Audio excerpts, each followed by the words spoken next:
persidangan kami. Tim kuasa hukum saudara Faisal Haris sebagai anak saya dan istrinya di sebelah kiri saya, sore hari ini akan menyampaikan beberapa hal. Yang pertama, terkait dengan pemberitaan klien kami yang diduga terlibat dalam aliran kasus korupsi Kemensos tahun 2020. Itu sore hari ini kami akan melakukan klarifikasi terkait dengan pemberitaan ini. Walaupun pemberitaan ini sudah berlangsung lama, sejak November ya, Desember 2023 sampai tadi malam masih juga diberitakan. Selama ini kami akhirnya memutuskan untuk sore hari ini menyampaikan klarifikasi terkait dengan pemberitaan itu. Kami menegaskan bahwa yang pertama, benar klien kami diundang sebagai saksi dalam kasus tersebut. Sebagai saksi ya, diundang sebagai saksi. Justru klien kami ini bingung dan tidak mengenal semua tersangka yang sudah ditetapkan oleh penyidik KPK. Jadi beliau ini bingung sebagai saksi untuk tersangka dalam kasus apa, nggak jelas. Isu yang beredar dari pihak-pihak tertentu bahwa klien kami menerima aliran uang dari transaksi jual beli rumah dengan salah satu tersangka. Ini adalah informasi atau penggiringan opini yang menyesatkan dan merugikan klien kami. Bahwa benar klien kami melakukan transaksi jual beli rumah pada tahun 2010, tetapi bukan dengan tersangka yang sekarang terlibat dalam kasus 2020. Jadi ini sudah 2010 transaksinya. Kok sekarang 2020? Ada hubungan apa 2010 sama 2020? Itu yang membingungkan klien kami. Kemudian yang ketiga, klien kami juga, terutama istri dari beliau ini, dikaitkan dengan kasus tersebut. Dan ini penggiringan opini yang sangat merugikan klien kami. Karena tidak pernah ada pemberitaan yang berimbang. Selama ini kami diam ya. Tapi hari ini saya mau tegaskan bahwa bagi pihak-pihak yang menyebarkan pemberitaan yang merugikan klien kami akan memikirkan untuk melakukan tindakan hukum. Karena kami sudah mendapat dokumen resmi rekaman bahwa tidak pernah ada statement dari pihak KPK atau juru bicara KPK yang menegaskan atau menunjuk bahwa klien kami ini terlibat dalam dugaan itu. Nggak ada, kita ada rekamannya kok. Nggak ada, itu hanya dikembangkan oleh oknum-oknum media tertentu. Bahkan tadi malam kami sudah mendatangi, saya sebagai kuasa hukum saya sudah mendatangi kantor dari media tersebut. Ternyata kantornya gelap gulita. Kenapa enggak? Saya sebut namanya, nama kantor di sini. Tapi nanti aja. Jadi itu maksud dan tujuan kami sore hari ini untuk menyampaikan klarifikasi. Selanjutnya kami tegaskan bahwa patut diduga kasus ini ada nuansa politik sangat kental terkait dengan status klien kami yang saat ini mencalonkan diri sebagai caleg DPR RI di Dapil Jawa Barat. Ini ada nuansa politiknya di sana. Karena klien kami tidak kenal dengan tersangka itu. Kok dikait-kaitkan pertama, yang kedua, kejadian 2010 dengan 2020, 9 tahun yang lalu ada hubungan. Itu saja yang kami tegaskan sore hari ini. Waktu selanjutnya, teman-teman ada yang mau bertanya silakan. Pak Faisal Haji tidak mengenal dengan beberapa tersangkanya, mungkin ada indikasi apa yang sehingga menjadi saksi atau apa ya? Justru klien kami bingung juga dipanggil saksi untuk apa? Untuk apa? Kejadian ini 2010. Terus sekarang transaksi ya, jual beli rumah 2010. Kejadian korupsinya, diduga korupsi Kemensos ini kan 2020. Terus hubungannya apa 2010 dengan 2020? Jadi justru kan kami bingung, pertama bingung, kedua tidak mengenal tersangka. Terus bagaimana ada delik atau tidak pidananya dilakukan? Begitu. Yang berikut, Mas mungkin bisa diceritakan apa yang terjadi seperti apa dan apa efek yang dirasakan ketika timbul masalah di rumah tangga kalian berdua dengan dia? oh ya, jadi begini. Ini karena pertama sudah dikuasakan kepada saya nanti akan menyampaikan dan istri beliau yang akan menyampaikan efeknya itu. Karena beliau ini saat ini adalah caleg, jadi saya membatasi beliau untuk tidak boleh berbicara karena ini bukan ranahnya kampanye. Jelas ya? Kalau mungkin perasaan itu silakan ke istrinya Pak Faisal. Ibu Jennifer, silakan. Selamat sore teman-teman media. Terima kasih atas waktunya.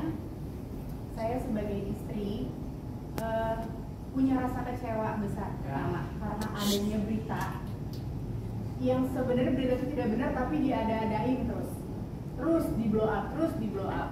Kalian kan nggak tahu kebenarannya sampai di mana. Kenapa terlalu dibesar-besarin banget? Suami saya nggak salah apa-apa, gitu loh. Dan kasih dia lagi nyalek ya, terus dapat berita korupsi bansos. Kebayang nggak? Itu image-nya jadi jelek nggak suami saya di dapil? Di depan semua orang ya, nggak cuma di dapil. Apa kata masyarakat yang menilai? Begitu. Jadi saya minta tolong di sini, tolonglah gitu. Bijaklah saat membaca berita atau mendengar berita. Cari tahulah dulu kebenarannya sampai di mana. Jangan main bikin berita di blow up. Oh, Faisal Haris, suami dari Jennifer dan tersandung kasus korupsi, terima aliran dana bansos. Kalau suami saya bersalah, sekarang suami saya nggak ada duduk di depan kalian. Ya, maaf saya agak menggebu karena sebagai seorang istri saya tahu betul sifat dan karakter dari suami saya. Punya kecewa, iyalah kecewa. Kok bisa ya suami saya kayak nggak salah apa-apa loh, nggak ada terkait apa-apa kok dituduh enggak gitu. Dan ini pas banget momen di saat dia lagi mencalonkan diri sebagai anggota dewan. Berita itu timbul, merusak image ya. Kalau tadi Mas tanya apa dampaknya dalam keluarga, rumah tangga, tidak berdampak apa-apa. Kita bukan rumah tangga yang gampang tergoyang dengan berita-berita seperti itu. Justru kita semakin kuat. Kuat untuk apa? Meyakinkan ke kalian semua, ke masyarakat semua, bahwa itu nggak mempan buat kita dipercaya. Kita nggak salah apa-apa kok. Benar yang dikatakan oleh kuasa hukum kami, Bang Peter emangnya bahwa ini ada unsur? Atau itu juga ada unsur politis. Nah itu lebih jelasnya nanti ke Bang Peter ya, karena itu bukan ranah saya nggak ngerti hukum, saya buta. Daripada saya salah membicarakan di depan kalian, lebih baik nanti Bang Peter yang menjelaskan. Terima kasih. Dugaan itu muncul karena apa Pak? Kamu bisa menentukan bahwa Oh iya, ada unsur politik itu. jadi dugaan yang pertama, juga klien kami ini melakukan transaksi jual beli rumah itu 2010. Pertama 2010, betul ya? 2010. Kasus ini terjadi 2020. Terus hubungan 2010 dengan 2020 ini apa? Ada remol dari mana? Yang kedua, klien kami ini tidak kenal dengan para tersangka itu. Bagaimana kualifikasi perbuatannya sebagai saksi? Hubungannya dengan para tersangka itu, yang tersangka yang sekarang nggak kenal juga. Betul ya? Betul, nggak kenal. Semua tersangka kan nggak kenal. Itu kualifikasi.